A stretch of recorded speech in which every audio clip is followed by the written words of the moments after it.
Islam Makhachev calls out Leon Edwards following Leon's dud of a performance against Colby Covington at UFC 299. Here's the clip. Leon have to be next. Yeah? And also this right is bullshit, man. We have to change the champion. And Dana White announced 4 banger fights for UFC 299 at last night's press conference. Michael Venom Page versus Kevin Holland. Song Yadong versus Jan, Gilbert Burns versus Jack Della, and Ian Garry versus Geoff Neal. There's a lot to discuss. Let's jump right into it. If you haven't yet, make sure you guys smash the likes. And if you're new, subscribe. We got to first talk this Islam Makhachev call out of Leon Edwards. Following the win against Colby Covington, something that I really felt is I feel like Leon is going to have a hard time being a needle mover, more so specifically with American fans, but nonetheless probably worldwide. And building his name off of Colby Covington, I think, was the goal. Problem is, he finishes the fight playing it on safe mode. He's laying on his back with Colby Covington throwing some peppering ground and pound strikes, not much there. Now, yes, Leon picked apart Colby Covington for the vast majority of the fight and even out-wrestled him. Leon definitely way better than Colby, definitely incredible skill set. Problem is, he didn't get the scintillating finish, and he didn't necessarily even finish the fight strong. It's never a good look when the world champion finishes a fight on their back. Islam Makhachev had that same issue with Alexander Volkanovski, granted, in much more of a back-and-forth competitive fight. Nonetheless, they ran it back. He knocked him out with a high kick. There's going to be no rematch with Leon Edwards and Colby Covington because Leon, clearly better. I think Colby, we can go as far as even to saying he might be washed. Even Dana White said he looked old and slow. That's not the subject we're discussing, all right? So I'm thinking about Leon Edwards' next fight. And the obvious next challenger is Belal Muhammad. On paper, that makes all the sense in the world. 10-fight unbeaten streak versus 13-fight unbeaten streak. 2 record-long streaks right now active in the UFC. I would love to see them face off because their first fight ended in a no contest due to eye poke with Leon Edwards and Belal. I feel like a rematch, fight-wise, very intriguing. Problem is, neither of them have great marketability and selling. And then I look across the fence, right, at the weight class below. Islam Makhachev, definitely one of the biggest stars in the UFC right now. The 155-pound champ who decided to call out Leon following the performance. And he said himself it was a boring fight. He was not impressed by Leon Edwards. If there is ever a time for Islam to move up, it would be a time like now. Let's say Leon Edwards was able to defeat the 155-pound champ Islam Makhachev. I think that does add to his stock. The matchup in itself would be pretty heat. Islam Makhachev looking for the double champ status, probably challenging Leon Edwards at home in England as well, which could deliver an absolute epic, historic type card to England, potentially 2 British champions, Tom Aspinall in the main event, Leon Edwards in the co-main, or even a Leon Edwards main event versus Islam Makhachev with the co-main event, Tom Aspinall versus whoever for the interim heavyweight title, since Jones versus Stipe is still what's going to be next. I think that makes a lot of sense fan-sided wise. Now, it screws over Belal, and the reason I really want to sit down and talk about this is because when you watch that UFC 296 post-fight press conference, both Dana White and Leon Edwards were seemingly uninterested in a Belal Muhammad title shot. Now, he's definitely the most deserving guy, but we know with the UFC, it's not always the most deserving guy who gets the title fight, a la Colby Covington out for nearly 2 years, jumping the line and fighting for the title. This is horrible for Belal Muhammad. He does not want to hear this. If Belal comes across this video, he's probably smashing the dislike button and he's probably punching the air right now because on paper, he deserves the title shot. And if not for a potential crossover weight class super fight with Leon Edwards versus Islam Makhachev, Belal has to be next. But I can see a world where the UFC decides, Belal, we're going to have you sit out and wait a little bit. Maybe we have you get the next shot. Or maybe they force him to fight Shavkat. It's never a good sign when Dana White shows zero interest in making the next fight the night of. Now, I know he normally says, I don't make fights the nights of fights. but damn, is that a lie. We've seen it multiple times. Needle movers will get their fights made during the post-fight press conference after events, specifically numbered events like UFC 296. If Belal was a needle mover, Dana White would have said, absolutely, he's next. Look at the win streak. He weighed in as the backup. He's the most deserving guy. But it don't seem like Dana White's into it. And now Leon Edwards goes out and says, yeah, I don't really think Belal's next. He doesn't seem confident that Belal's next. He doesn't seem like he even wants to fight Belal Muhammad. He totally undermined his win streak, which I think is blatant bullshit, okay? If Islam Makhachev comes up and fights Leon, I think it's an epic fight. Probably, though, Dana White is going to book the Charles Oliveira versus Islam Makhachev fight. That rematch would be awesome.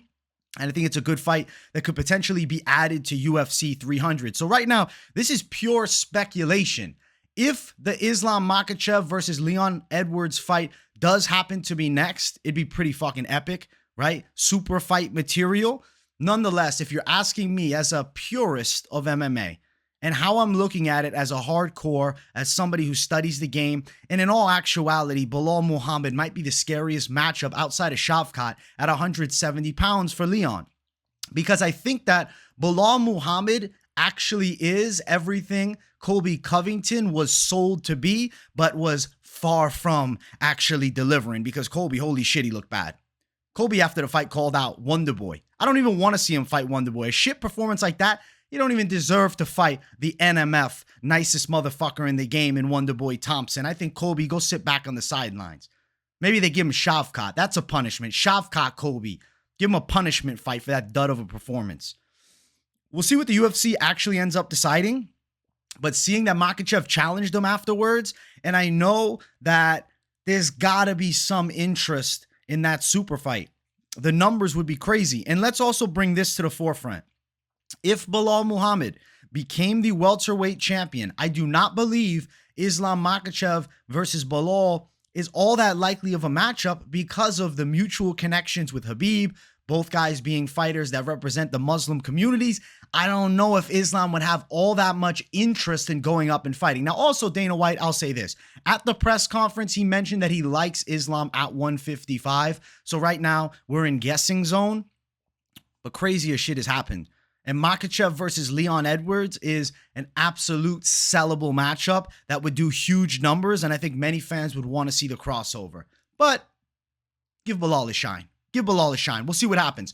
Also, though, these 4 banger fights that were announced by Dana White, we heard speculation of a couple of them. Let me list them off here. We have Michael Venom Page deciding to sign with the UFC. He's taking on Kevin Holland at UFC 299. I love that fight. I'm so happy it's actually happening. We have Song Yadong versus Petr Yan, which I think is a great fight. Song and him were supposed to fight at that UFC Shanghai card. Petr Yan pulled out. Chris Gutierrez stepped in. Song Yadong put on a dominant performance there. And I think he deserves the biggest fight of his life with Petr Yan next. And I feel like this matchup is honestly sick. And then you look, Jack Della Maddalena versus Gilbert Burns. We heard that this was going to be the matchup. And this is a huge chance for Jack Della to beat a legitimate top-tier contender and put himself in that title picture for 2024 as well. And then looking down, Ian Garry versus Geoff Neal. The Luque fight is not getting rebooked. I guess Luque wasn't interested in a rescheduling. I guess he turned down the options that the UFC had asked, and then it seems as though they decided to go ahead and move Ian Garry up the ranks a bit and give him the Geoff Neal fight, which was, initially supposed to happen prior to the Neil Magny fight where Ian Garry destroyed Neil Magny. I'm looking at each one of these matchups, and I want to give my real reaction and early prediction to each one. So with Michael Venom Page and Kevin Holland, I expect, similar to Wonderboy versus Michael Venom Page, a gentleman's agreement to strike. And I'm going to say this, Michael Venom Page, I believe, is going to end up winning a decision against Kevin Holland and setting up the fight with Wonderboy. That has to be next. That is why I think Colby Covington versus Wonderboy makes zero sense. Because Michael Venom Page, if he comes out fairly unscathed after his fight against Kevin Holland, you can set him up for an International Fight Week bout versus Wonderboy in a battle of 2 of the best karate specialists in MMA history. So absolutely.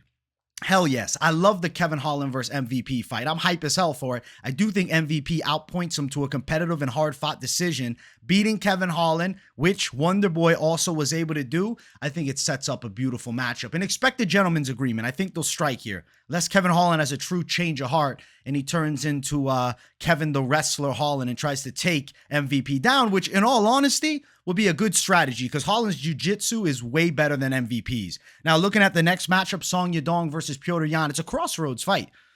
It's the young 26-year-old veteran but up-and-coming contender, Song Yadong, who I think is surging up the ranks right now, versus Petr Yan, who's got some losses in a row, and he struggled badly last time with Merab Dvalishvili, but now we give him a more winnable matchup.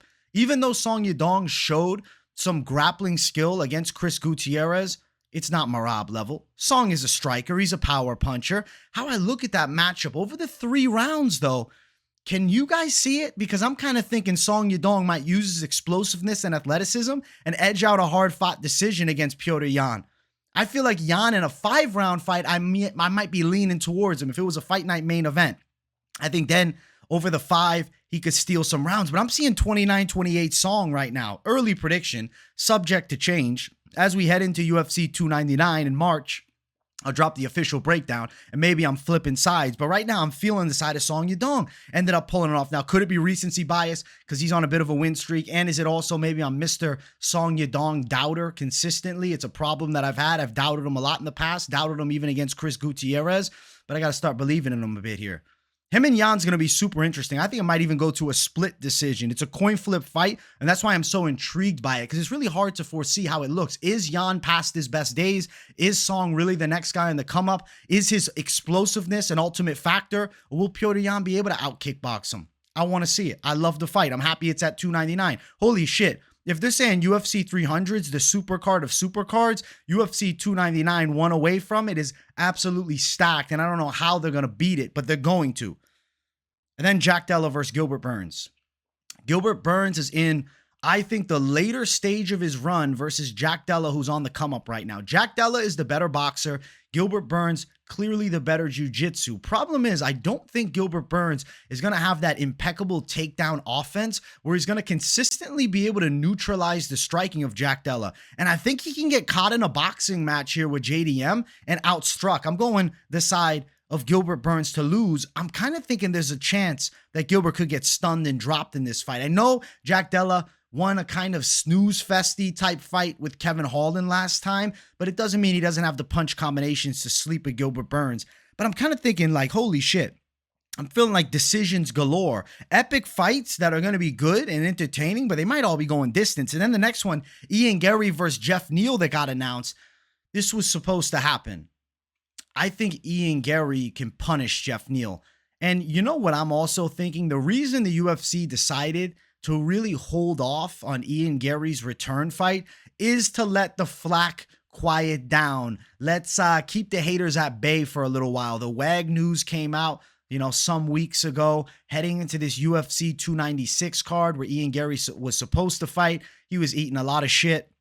People were bringing the heat to him. He pulled out of the fight, and bro, I'm not going to lie to you. My conspiracy is he maybe, just maybe, was taken out of the spot because he talked to the UFC about his wife being completely defamed by Colby Covington at the presser. And I think he wanted to avoid that. Because if you look at UFC 299, I don't think that anybody on that card is going to take significant shots at Ian Garry.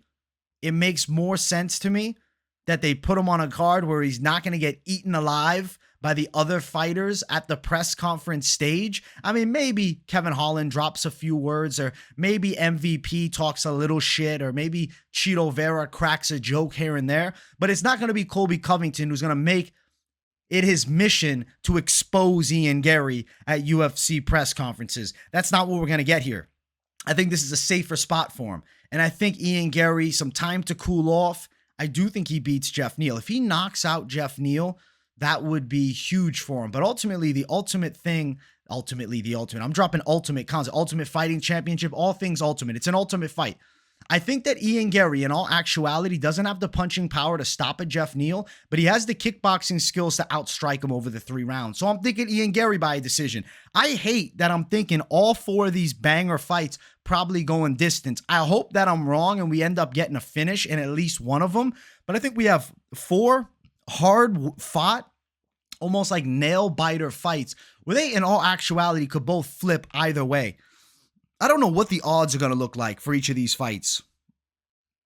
I think MVP is going to be a slight favorite over Kevin Holland. I think that Petr Yan and Song Yadong is near even odds. Maybe Song's slight favorite because of recency bias. Jack Della, Gilbert, Burns. I see Burns as a little bit of an underdog simply just because Jack Della's hype on the come up right now. And then obviously Ian Garry is going to be a bit of a favorite over Geoff Neal. Damn, I might be going favorite sweep with all these fights right now. I hope that the odds are flipped the other way. And I hope that one of these early predictions turns out to be an underdog call. We don't have official odds dropped for these fights yet. But damn, UFC 299 is going to be sick. I'm waiting for this UFC 300 fight announcement. I'm hoping that it's coming very soon because we have no UFC for the upcoming, 3-4 weeks. We're on the break. We're on the hiatus. So I'm going to be Mr. News Reaction on the channel. So keep your eyes peeled right on the channel for all the news. I told you guys during the live stream and all last week during UFC 296, I'm attacking the news hard during these off weeks. And I'm making it a new segment to really boost up in 2024 with the content. So I appreciate you guys who are tuning in. Let me know in the comments down below. Islam Makhachev versus Leon Edwards, is it sensible or are they going the route of Bilal? And then as far as the 4 banger fights that are announced, I know you guys love the fights. That's not even a question. What are your early predictions? Which sides are you guys on? Do you think that maybe Kevin Holland exposes Michael Venom Page? Do you think that maybe I'm overhyping Song Yadong after a recent win and Petr Yan, still the savvy veteran, outpoints him? Do you think that Jack Della Maddalena's grappling is too sus and Gilbert Burns locks him up in a submission? Because damn, championship jiu-jitsu versus Jack Della, we don't know how he's going to fare when they really hit the mat and start grappling. And then looking at Ian Garry versus Geoff Neal, I'll be surprised if anybody is picking Geoff. Besides Geoff Neal's power, I think he's clearly outmatched in all technical aspects of striking. Guys, I hope you enjoyed this news reaction video. Much love to everybody tuning in. I appreciate you guys. Smash that like button. If you're new, subscribe. And turn those post notifications on. Put them on all, not this personalized, so you get all the news updates notified to you. We got to boost that news algorithm too. So in the comments, if you have nothing to say, we just enjoy the content. As always, drop a W in the chat to boost the algorithm for your boy. I appreciate everybody tuning in. Much love, and I'll see you all in the next one. Peace.